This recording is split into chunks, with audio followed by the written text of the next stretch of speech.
Here at UBC, as part of an ambitious project involving instructors, students, staff, and talking squirrels, we are developing videos to help you with your writing skills, because communicating science effectively is an incredibly important part of being a good scientist.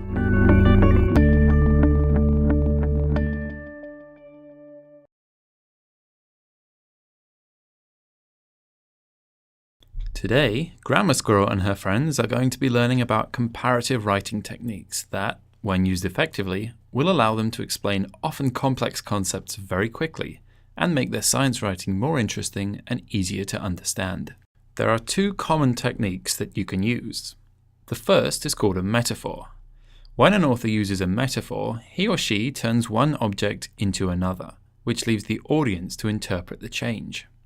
As seen in this example, the teacher tells us that Grammar Squirrel is a star in his physics class, leaving us to interpret that he means she's very bright, and thus she's very good at physics. The second technique is called a simile, and it differs from a metaphor in that it actively explains the comparison, rather than leaving us to interpret it ourselves. For example, if the teacher says Grammar Squirrel is like a star in his physics class because she's so bright, we no longer have to interpret his meaning. Although these two techniques can greatly improve the quality of your writing when used effectively, there are some common pitfalls. For example, it's easy to use dead, mixed, or even inappropriate comparisons, and these should always be avoided. Dead comparisons are often cliches. Their original meanings have been lost over time, and they're generally not very useful. Grammar Squirrel's teacher is going to provide an example of a dead simile to make this clearer. In describing a little girl that kindly fed him some spare peanuts on the way to class, he tells them that this girl was as cute as a button. This is a real cliché, and you might well have heard it yourself. But whether or not you have heard this before, you'd be perfectly entitled to wonder what it meant. After all, buttons aren't cute, are they? This comparison was actually used originally more than 200 years ago. Button referred to a bird called the button quail, which people then thought was pretty cute. But not only is this bird virtually unknown to everyone these days, many people might not think it's an appropriate comparison for a sweet little girl anyway. The goal of any comparison should be to make a concept easier to imagine and understand. That's why mixing comparisons is always a bad idea. Fusing more than one metaphor or simile can make something sound really confusing or even nonsensical. Consider the following example. Grammar Squirrel's teacher is frustrated that one of his students failed to hand in her homework yesterday, and he's warning her not to try the same trick tomorrow. But there is a problem in terms of her understanding, because the teacher has mixed his metaphors. The first part of the sentence made sense. The naughty squirrel imagined herself on thin ice, and therefore in a dangerous situation because she didn't do her homework. And, on its own, the second metaphor also made sense. You know, the one about being in hot water?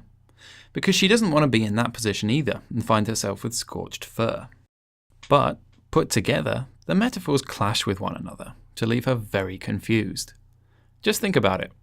How can she be on ice but so close to being in hot water? That doesn't sound very likely. Finally, when using comparisons, you should make sure that what you're saying is appropriate. Make sure your metaphors and similes are not potentially offensive, insensitive, or prejudiced in some way. Some things will only be appropriate for some audiences, and, taking this idea further, some things are inappropriate for any audience. For example, Grammar Squirrel's teacher is trying to shock his students into preparing better for their midterm by using a very emotive metaphor. But his is a really poor choice. As you can see, one of Grammar Squirrel's friends pictured something very confusing, while the other one was simply very upset by her teacher's choice. After all, cancer is a hugely upsetting topic for almost everyone, whether or not they or their friends or family members have been personally affected by it. Now to focus on the good elements that should be present in an effective comparison. If it helps, you can think of them as being opposites to the bad things. So, to avoid dead comparisons, try to make sure yours are easy to visualize and relevant to today. To avoid mixing them, try to keep them succinct and targeted. And to avoid inappropriate use, make sure they are not going to offend or upset anybody in your audience. As an example of a good comparison that achieves these aims, consider this one.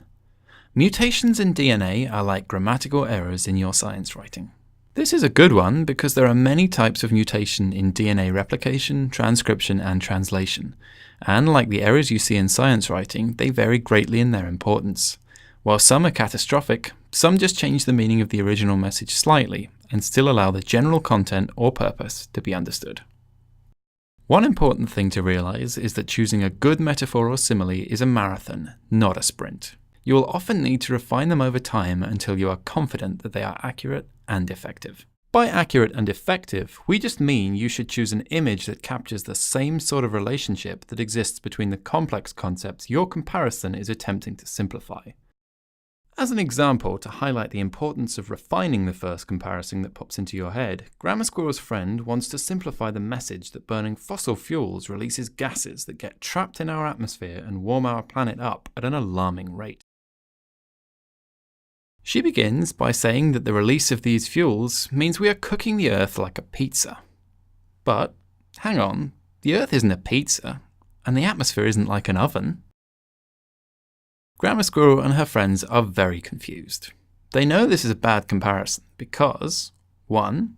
We can take the pizza out of the oven at any point, but we can't take the Earth out of its atmosphere. 2. We can adjust the temperature of an oven very quickly and very easily. And 3. A hot pizza is usually a good thing, but a hotter Earth might not be. So, rethinking the comparison, Grammar Squirrel's friend decides to say that burning fossil fuels causes the release of certain gases into the atmosphere, which means we are putting the Earth in a greenhouse. This sounds better, but it's a bit of a cliche, and it's not really true either. Grammar Squirrel and her friends are certainly less confused, but they also know this isn't a great comparison, because 1. A greenhouse is made of glass, and the thickness of that glass never changes. 2. A greenhouse doesn't really allow heat energy out once it's trapped inside. And 3. A greenhouse is something people use to grow what they want, but a hotter Earth might have the opposite effect. So, undaunted, Grammar Squirrel's friend decides to improve the comparison again. This time, she says, burning fossil fuels and releasing more of the resultant gases into the atmosphere means we're adding more and more blankets around the Earth.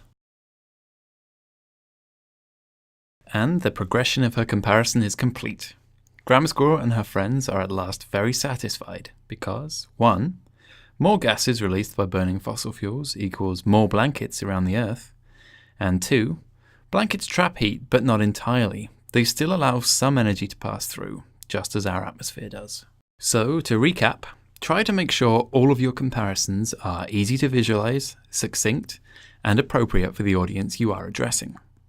Trying to decide when to use a simile or metaphor isn't always easy, but they are very useful when you want to convey something complicated in a way that everyone should understand really quickly. And never forget that a good comparison will often take time to develop. You might well need more than one crack at it before it really works, because you must use an image that captures the same relationship that exists between the complex concepts your comparison is attempting to simplify.